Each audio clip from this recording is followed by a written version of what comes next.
Greetings, everyone.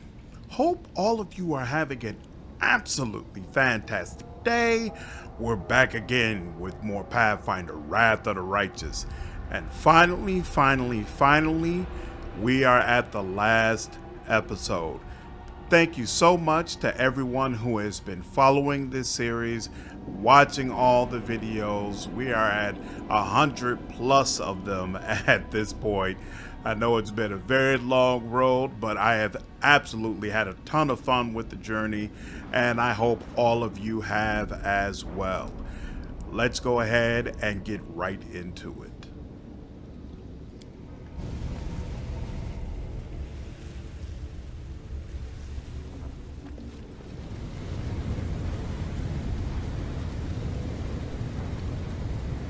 This is where it happened. It was here that I conducted the ritual, sewing my soul and the essence of the abyss together, feeling the world change around me as every stitch brought Golarion closer to the abyss. And it was here that even though you have no memory of it, I did the same to your soul.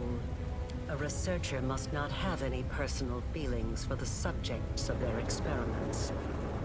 And yet, I find myself unable to remain completely detached from the Worldwound. I created it. I allowed it to be. It holds a place in my heart, even if I'm slowly paying for it with my life.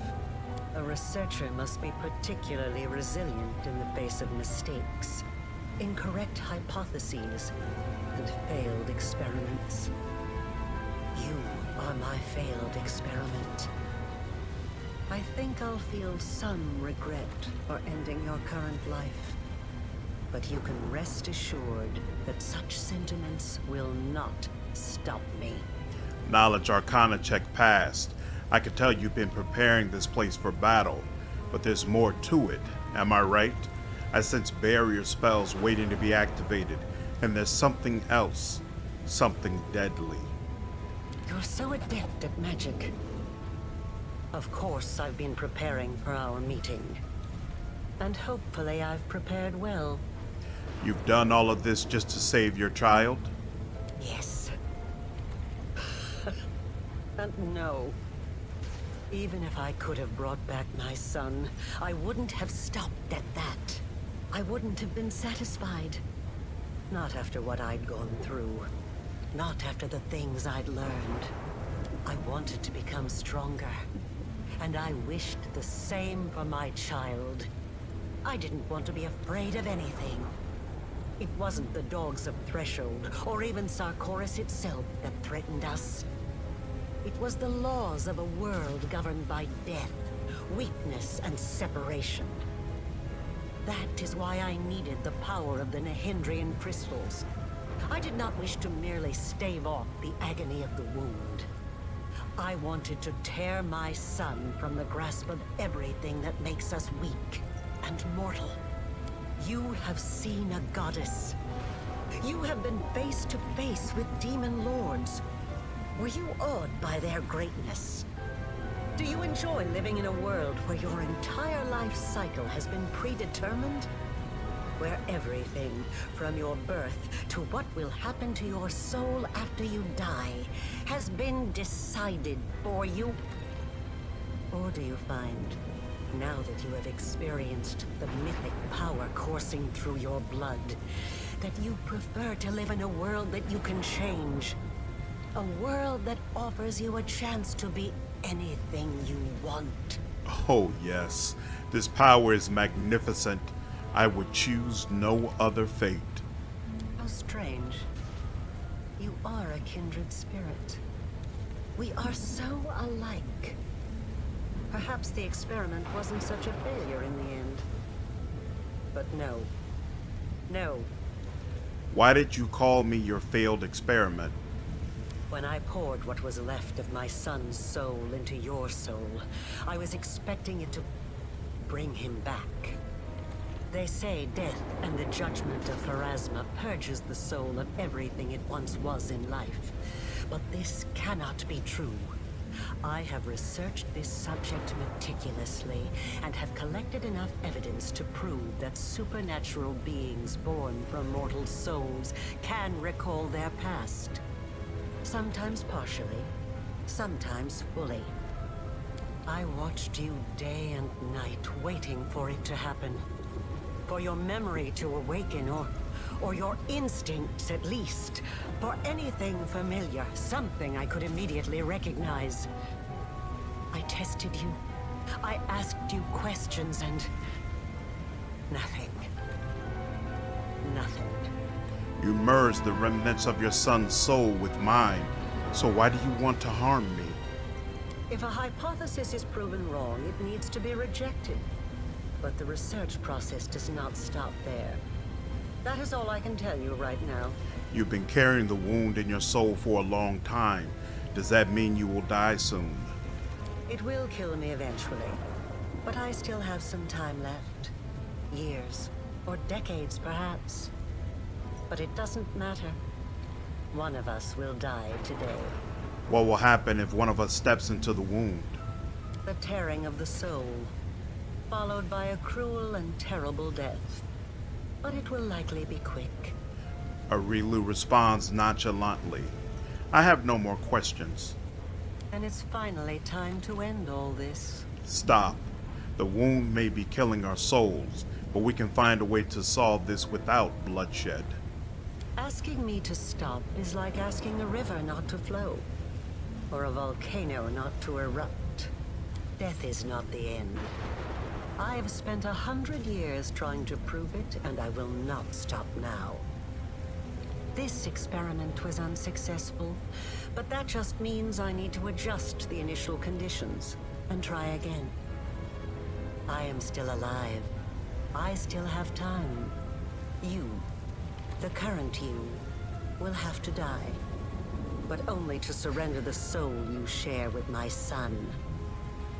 I will start over. This time I will do everything differently.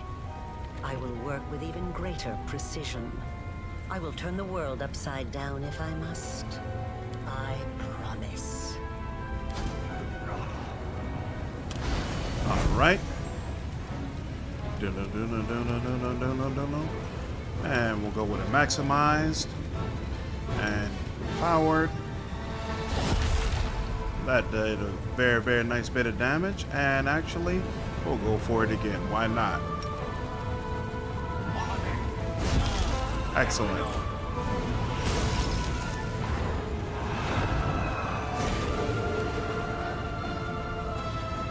Oh, wow, she's right in the middle of us. Interesting. The Skeletal Marksman does what the Skeletal Marksman does. But Castiglier is right here. Oh, yeah. Oh, yeah. I'm a fan, sir. I appreciate that. All right, and then she will put that on. Oh, come on, Delamere. Don't do that to me. And then you need to just go ahead. Oh, wait, no, we already have haste on? Oh, we do. Okay. This is not going to work, but I just want to try it anyway. She's immune to stagger. Oh, but her spell resistance was overcome.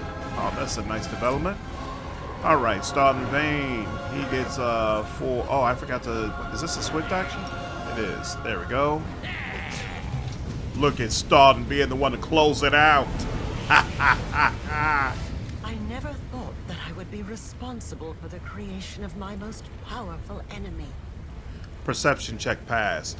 I can see you, Searcher. Show yourself.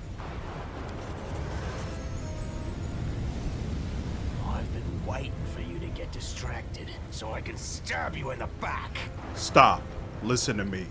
You called me a failed experiment, but what if you're wrong? I would be overjoyed to discover that I am wrong. I tried to hope, even though there was no hope left. But wait, why do you care? Why are you trying to change my mind?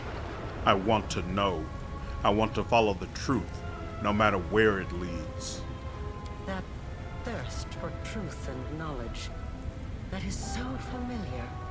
But what makes you think I will listen to your arguments?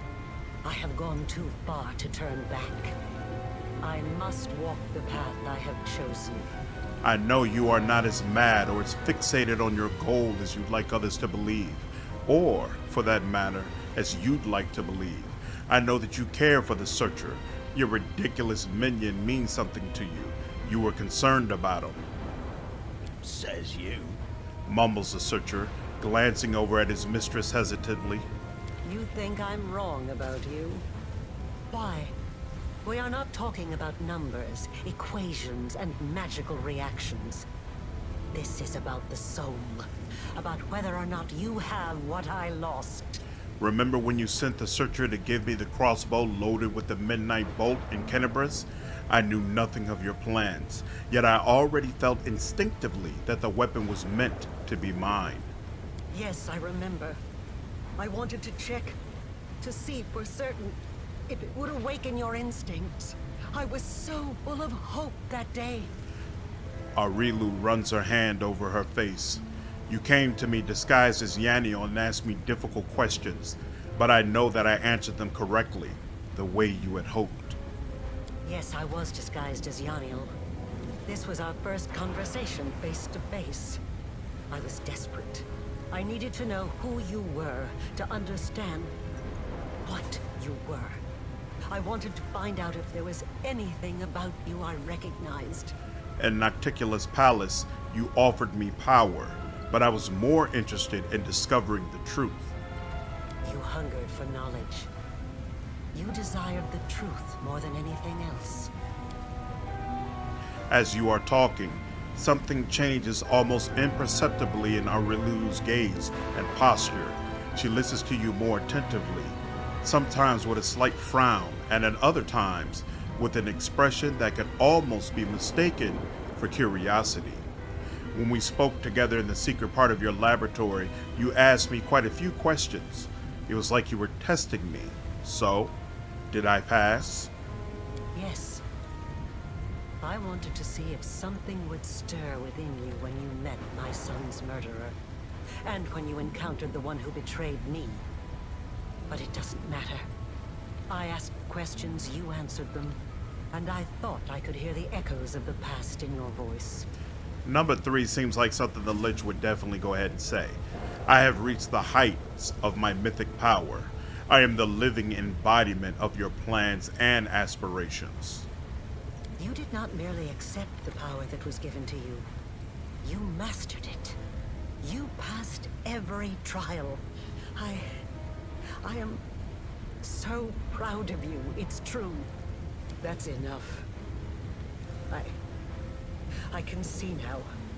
It was naive of me to think I could just revive my son the way he was before his death. But there is so much of him in you. So much of me. I can't think of you as anything but my child. I have wandered in the dark for so long. But now I finally see clearly. I know how my path must end. The wound still erodes your soul, as it does mine. Let me put an end to my creation. Let me step into the flames and perish, so that I can heal you. I'm sure there's another answer. Just hear me out. If we work together, we might be able to find another way to close the wound. By the way, the Lich is doing this not because he feels the same family attachment that Areelu feels, but because he understands he has this power because of her, and therefore she might be the key to unlocking more power. Or at the very least, she would be a very, very useful ally that would probably be more loyal to him than some of the other living allies he might grow to have. And therefore he sees it to his advantage to go ahead and secure this alliance. All these years, I've been playing a game with mortals and forces beyond mortal comprehension. But now I am a pawn in your game. I do not know your next move. I can't even imagine what plan you have in mind. So explain it to me. One step at a time. I have deciphered your notes in the lexicon of paradox, and know that this mythic power is supposed to protect both of us from death. But the power has its limits. Do you think we've already reached them? I see I was right to leave the lexicon in a place where you could find it. Yes, that is correct. We've reached the limits of our power. I did so long ago, and you've realized your full potential only recently. Mythic power cannot be made any stronger. At least, I have not been able to do so successfully. That means we are now living on borrowed time, counting down the days until we die from the wound's influence. We received our mythic power from the Nahindran crystals, but the crystals mined in the depths of the Midnight Isles are not the only ones that exist. The freshly shed blood of a demon lord wounded by a midnight bolt will also form into a crystal. Have you tried extracting mythic power from the crystals created in that way? No, I have not. I haven't had the chance. It was in Canobris that I had my first chance to test the improved version of the Midnight Bolts against the Demon Lord Deskari. The crystal dagger you found in Canobris was the first Nahindrian crystal that was procured in such a fashion. I gather that you know more about them than I do. I've studied the notes and papers that I've found hidden in the secret part of your laboratory. You believe that the Worldwound works both ways, that it has the same impact on the adjacent areas of the Abyss as it does on the lands of Golarion. Yes, I am sure that is the case. I have evidence from my experiments. The wound affects the material plane, poisoning it with the corruption of the Abyss. But it also affects the Abyss, bringing in a small amount of order and harmony from the material plane. The only reason it is not as apparent in the Abyss is the presence of the Demon Lords. They hold near infinite power over their realms, and their existence staves off the wound's influence. The Sword of Valor changed when it came into contact with me, and I believe that's a sign. The same relic changed under Iomede's influence when she was on the path to godhood. It's as if the sword could foresee her ascension. Yes, indeed. The Sword of Valor was Iomede's banner before she passed the test of the Starstone and ascended to heaven. I've never studied the Sword of Valor. Perhaps I should have. It is a truly fascinating artifact, and the way it interacts with you is incredible. Could it have picked up the early signs of your nascent divinity? I do not know. Now, let's put it all together. It's fair to assume that mythic power has a limit, but there is always a way to push the boundaries of what's possible, and we have a way to do that through the power of a Nahindran crystal. But it can't just be any Nahindran crystal. It must be a crystal created from the blood of a recently slain demon lord, and that demon lord's realm needs to be in contact with the Worldwound. It's unpredictable and dangerous, but all bold plans carry risk. What you propose might work. Whoever absorbs the power of a newly killed demon lord will inherit their realm in the Abyss. If we throw in a connection to the wound, we will end up with something unique. You will have the power of a demigod and an abyssal realm that changes at your whim. Yes, your plan might work. I see no reason we shouldn't at least try. But how? There are only 3 demon lords whose realms are tied to the wound: Baphomet, Deskari, and Nocticula. I doubt we'd be able to carry out a cunning murder of the Lady of Cunning and Murder. As for Baphomet and Deskari, after the lessons you've taught them, they will never risk another engagement. They'll engage in clever maneuvers. They'll hide, but they won't face you in battle. I learned a secret from Hepzibah.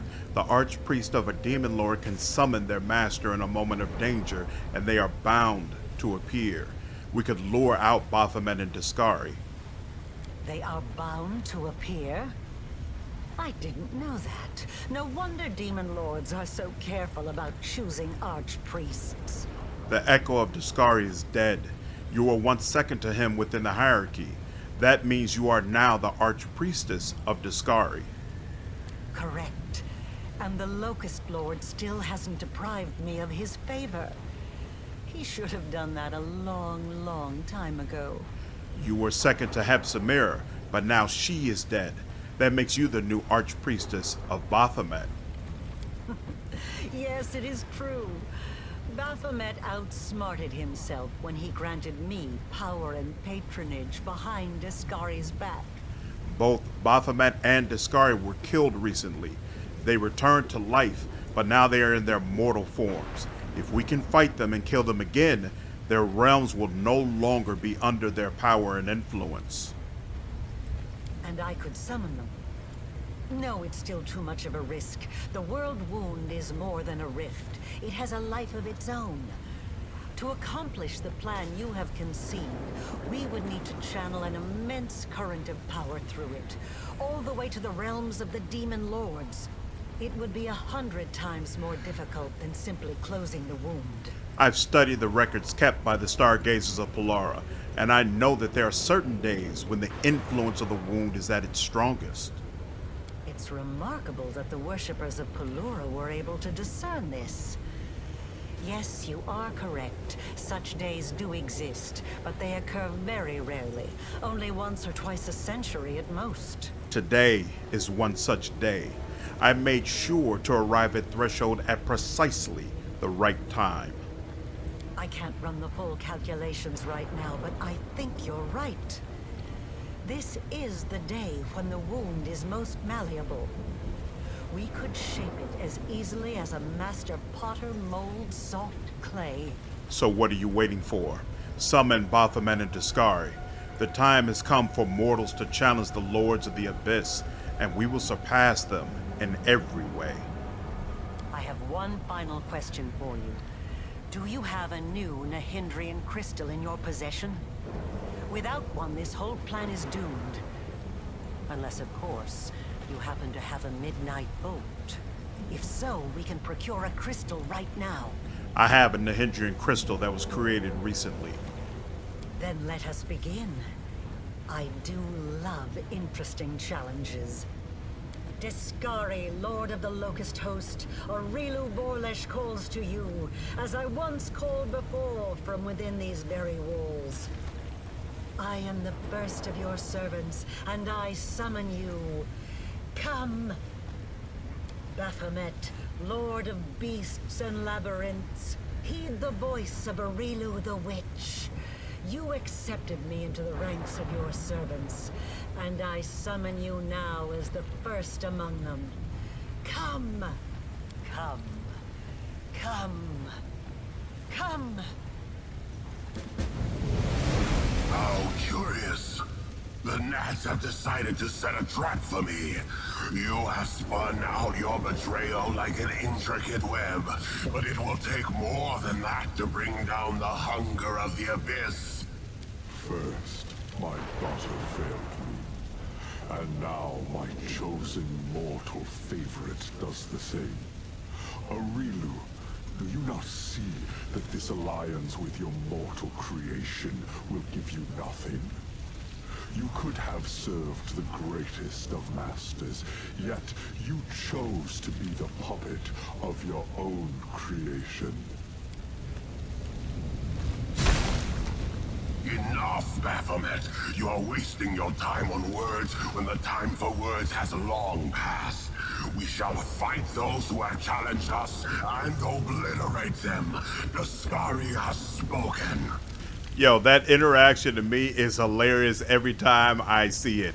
Baphomet is completely delusional and whimpering like a little bitch, and Deskari is like, "Do you understand what's happening right now? They're gonna kill us if we don't get our heads in the game." Shut up, Baphomet. Absolutely amazing. Both of you pose a threat to Golarion, and therefore you must die. Actually, no, the Lich doesn't care about Golarion. You are stepping stones on my path to greatness. You are destined to die. You have come far, mortal, but not far enough to overpower two lords of the abyss.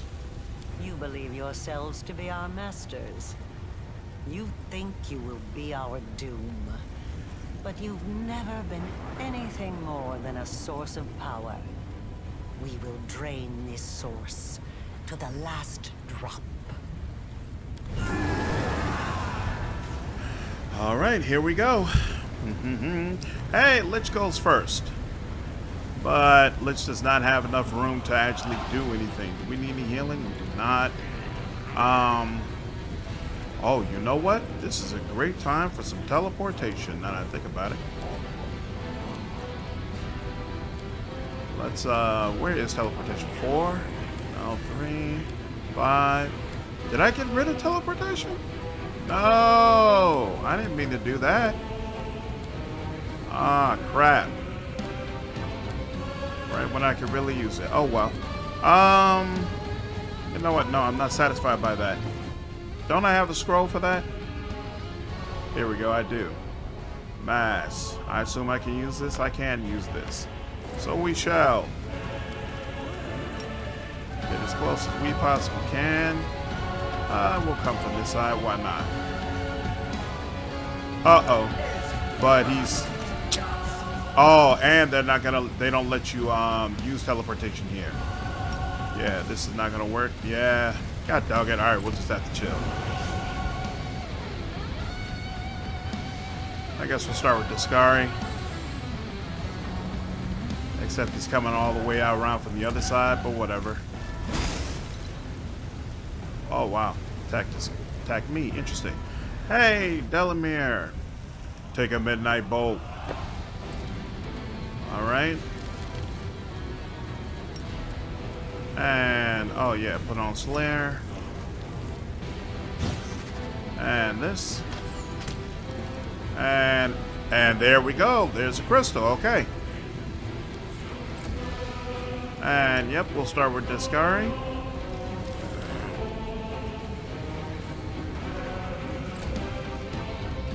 And she will do haste. Looks like that. What is this? Staunton Vein. I would prefer to have Staunton in there.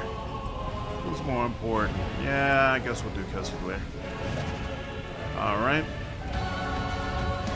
And then he can charge up over here. Nope, he can't. Actually, yeah, Lidar is what I prefer on this shield. And then he'll come all the way up here. Excellent. Staunton Vein. We'll come over here as well. Do it faster. Did she get you in the... No, she's going to have to cast it again. Oh, well. What the heck? Where's Baphomet? Oh, Baphomet came right up here. Okay. Interesting. Well. Maximize. Boom, boom. Cool. 288. Yep, yep. Okay. And guess we'll go this way. And do it again. Oh yeah, that did very nice. Very, very nice. Very good work. This, oh, you're all the way over there. Here.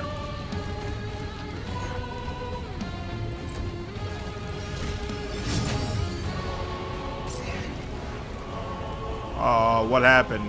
What did Nightmare do? Oh well. She can go ahead and try to take out Deskari.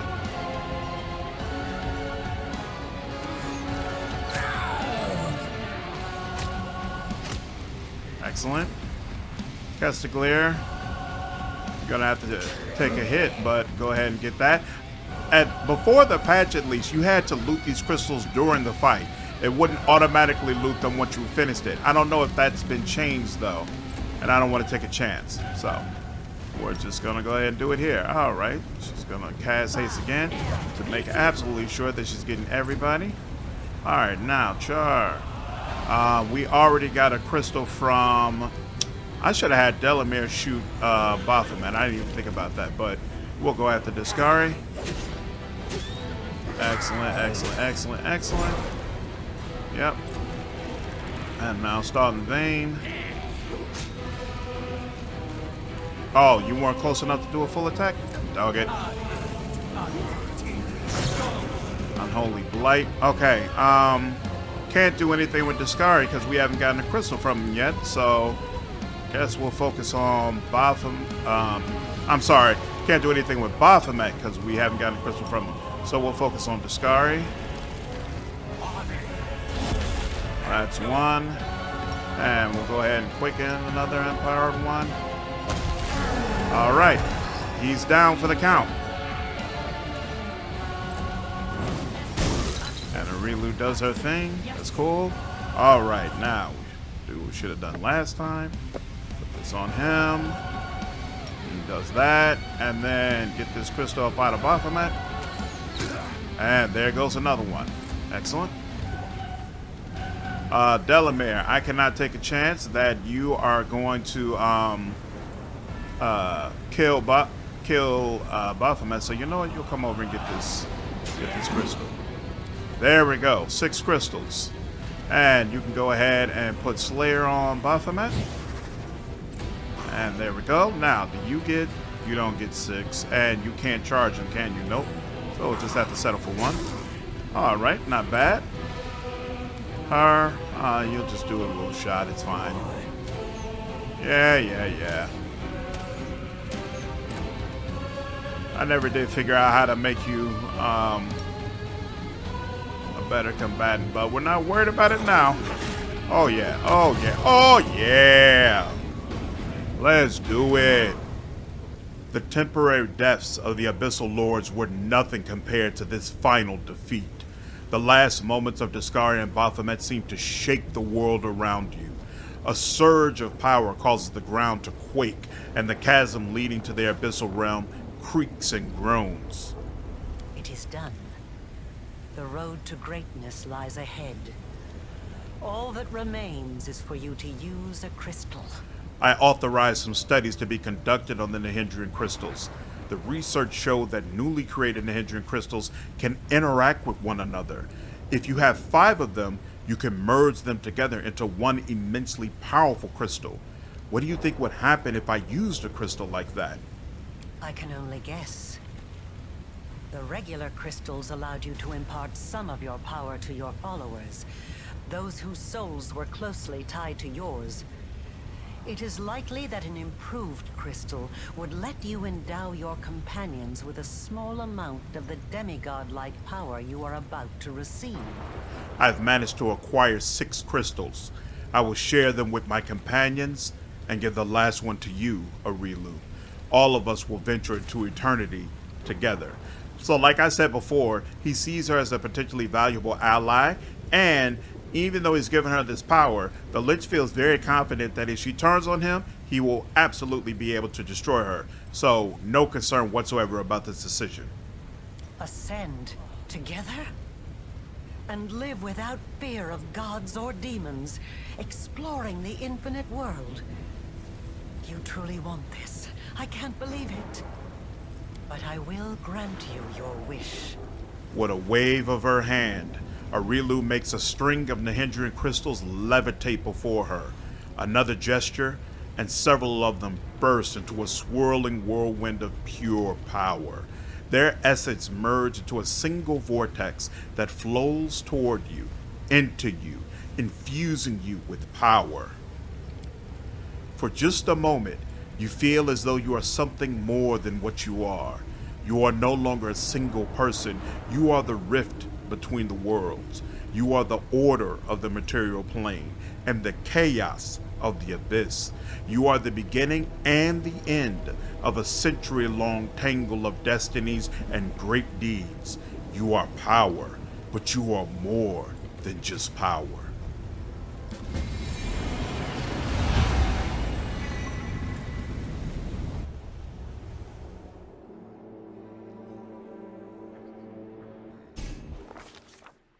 All right, ladies and gentlemen, I've actually never seen these slides before, so this should be very, very interesting. Life and death, destiny and great deeds, answers to mysteries, the search for one's true path. The mind can comprehend all of these. And then, such concepts can be written down as a sequence of formulas, a series of lines, a chain of thought. Still, a moment always comes when it is time to wrap up, to reach a conclusion, to put a period at the end of the last sentence. On the day of the great battle at the Threshold Fortress, a new name joined the divine pantheon of Golarion. Contrary to the laws of creation and the limitations imposed upon mortal kind, the individual once known as the commander of the Fifth Crusade attained greatness, power, and immortality. This new power was likewise assumed by both the commander's loyal companions and the writer of these words. We all received might comparable to that of the heralds of demigods. Like blots of rust, the abyss was disfigured by the growing borders of the land of death and decay, as the former realms of Baphomet and Deskari became the commander's realm. The commander's story became legend, one that was spread far and wide in the songs of bards. The tale fell upon the ears of many, those eager to convert to the new faith, and those who nursed ambitions of replicating the commander's achievement. It is no exaggeration, then, to declare that the commander's ascension on that day changed the world forevermore. The former lands of the Worldwound became a realm of death. The dark towers of Dresden enticed many who yearned for a taste of forbidden knowledge. Undead legions safeguarded the necromancers who spat on Pharasma's taboo as they delved into the mysteries of death. Each of them sought to follow in the commander's footsteps, to throw off the chains of mortality and find eternal undeath. The memory of Tar-Baphon and his deeds faded, and the shadow of a new, far more terrifying evil fell upon Avestan. When the commander butchered the defiant crusaders in Dresden, it did not go unnoticed. The Knights of Ozum called upon every Golarion nation to join them in a shining crusade against the new threat, but few rulers answered the summons. Memories of that horrific massacre were still too fresh in their minds. The short-tempered Lich Ascension did not depart Dresden as he intended. His respect for the commander compelled him to change his plans, and the Crusade leader's former mentor took on the task of instructing the novices who were flocking to the fortress. His training produced a great many talented mages, almost as many as he killed for insufficient diligence in their studies. As the leader of the Crusaders, the commander won their loyalty and obedience. Even in the Crusade's darkest hours, the commander found ways to restore the army's supply lines. His military acumen was beyond question. Under his leadership, the divided, poorly trained Crusader forces were reforged into an invincible army. With the war concluded, most of its defenders hastily left Dresden. What? I'm maxed out military. What is the problem?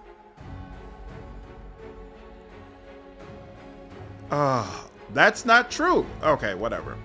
With the war concluded, most of its defenders hastily left Dresden. The memory of the terrible sacrifices made in the battles for the city were too hard to bear. Within a century, Dresden had become a dilapidated, insignificant backwater. After the Battle of Threshold, Queen Galfrey vanished. Some claimed that they had seen her in the waste around Iz, while others told stories about her being held against her will in the dungeons of Dresden. The ward stones from the chains that once guarded the borders of Mendev were carefully disassembled one by one. The angels that had been trapped inside returned to heaven to heal their wounded spirits and prepare for new battles against evil. The Lady in Shadow found a way to benefit from the situation by magnanimously accepting the warriors from the destroyed armies of Baphomet and Deskari. She significantly bolstered the might of the Midnight Owls. Few realized that the commander had effectively foiled Nocticula's plans with his decision to keep the passage between the Abyss and Golarion open. The Lady in Shadow began preparing her defenses in secret. She knew that sooner or later, invaders would appear in her realm, and it mattered not whether they would be demons or mortals. Baphomet was too cunning for his own good and died his final death. Rumors say that, upon hearing of Baphomet's demise, Asmodeus permitted himself a satisfied chuckle that shook the halls of hell. The Demon Lord Deskari died his final death, and his cult perished with him. His followers and demonic minions entered the service of Deskari's sire, Pazuzu. Whether Pazuzu's terrifying rage stemmed from his offspring's demise or from his failure, none can tell. Shortly after the war against the Worldwound, Avestan was struck by a series of frightening events. A magical storm woven from the four elements obliterated an entire city in Varisia. Then, a horrible pestilence came to the lands of the Lenorm kings, and after that, Irisin reported an outbreak of madness in their lands. The lunatics were all repeating the same ominous warning, word for word. The slaves have forgotten the hand of their master, but Alderpash, Rune Lord of Wrath, has returned to remind them just how firm his grip is. Having rediscovered his own story, the storyteller rejected the goddess's proposal. He was celebrated as a great historian and rightfully held the position of Dean of the History faculty at the Arcanumerian, the most renowned academy in Absalom. Another 40 years passed before his age caught up with him, and it was his turn to appear before the Lady of Graves. Camillia's euphoria at gaining semi-divine power quickly passed, giving way to irritability. Murder had once filled her with tremulous excitement, whereas now it brought her nothing but boredom, given that she was never in any danger. Unable to come to terms with her new status, she left her best friend and disappeared, losing herself among the planes of the multiverse. After Horgus' death, an unknown half-elf woman laid claim to his fortune. She introduced herself as Horgus' daughter and presented his will as proof. However, having received the fortune, the young woman transferred it to Mendev's treasury under a single condition. She insisted that the name of the Gorm family should be forever remembered in Mendev's chronicles as one of the state's greatest benefactors. Land's ascension left him perplexed. He had intended to die in the war against the demons, but instead he was suddenly granted eternal life, and he had no idea what to do with it. After getting some advice from the commander, he made a to-do list: go on a sea voyage, learn to read and write well, and, of course, defeat a few hundred more demons, just for old time's sake. Wenduog refused to ascend with the commander. She wished to walk her path alone, for solitude brings strength. After the war, the Huntress left the commander's service and, having cobbled together a band of ruthless mercenaries out of veteran crusaders, went to the River Kingdoms to conquer one of them for herself. For a handful of years, she ruled over a dozen villages, until the local lords joined forces to put an end to her reign. Ascension was a true challenge for Ember. For years, she had rebuked the good gods for doing so little to help mortals, but now she finally understood the burden of divinity. Realizing that even her new powers were not enough to save all who suffered, she went to heaven, to her grandma, the Imperial Lord Andaletta, and asked to be her apprentice. But she continued to visit the mortal world to aid the defenseless, or to convince a villain to change their ways. Ascension opened up fascinating opportunities for Naneo. Now she could discover if a high priest of Iomedae could convert Numerian barbarians if he happened to be teleported into their midst. He couldn't. Discover how many women in Absalom screamed at the sight of a dead mouse on their pillow, approximately 34%, and see what two armies would do if all their weapons disappeared the night before the battle. They would make peace. Darren Arende, who had always despised piety in all forms, suddenly became an object of worship himself. Among followers of the rapidly growing Church of the Commander, the Count was the most popular associate of the new deity. He was the one most often pictured at the Commander's side in religious paintings and reliefs, possibly because artists found the handsome Aasimar to be the most appealing subject. As for Darren himself, he solemnly swore never to answer a single prayer, and it seems he duly kept his promise. Woljejepto gladly accepted his semi-divine powers, since, as he told anyone who would listen, he deserved them. When he had to, he followed his chief everywhere, and whenever he had a spare minute, he descended to Golarion to steal whatever caught his eye, free a random tiefling from prison, or hide stolen property in one of his many stashes throughout Golarion. Acquiring incredible power did not change Reginald Range in any way. He had already been working on a 500-year plan for the fight against chaos and smoothly switched to devising a plan to definitively solve the problem of the Abyss. Even devils respected his assiduousness. Regil, in return, found the discipline in the ranks of Hell to be somewhat lacking. Upon gaining semi-divine powers, Greybor lost an interest in the assassin's craft. There were too few opponents worthy of his skill. He became the patron of mortals who respected and honored the law of the streets.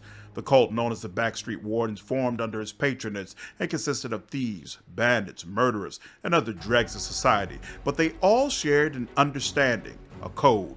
On occasion, Greybor himself enjoyed a nighttime stroll through the city in the guise of an ordinary mortal, just to remind the lowlifes that reputation carries more weight than coin.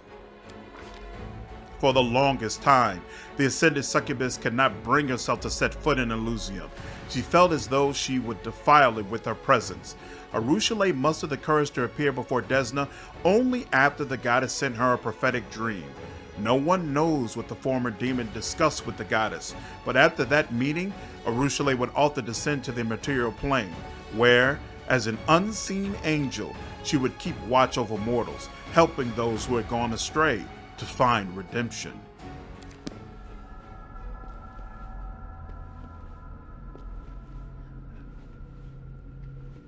And what of me, the writer of these words?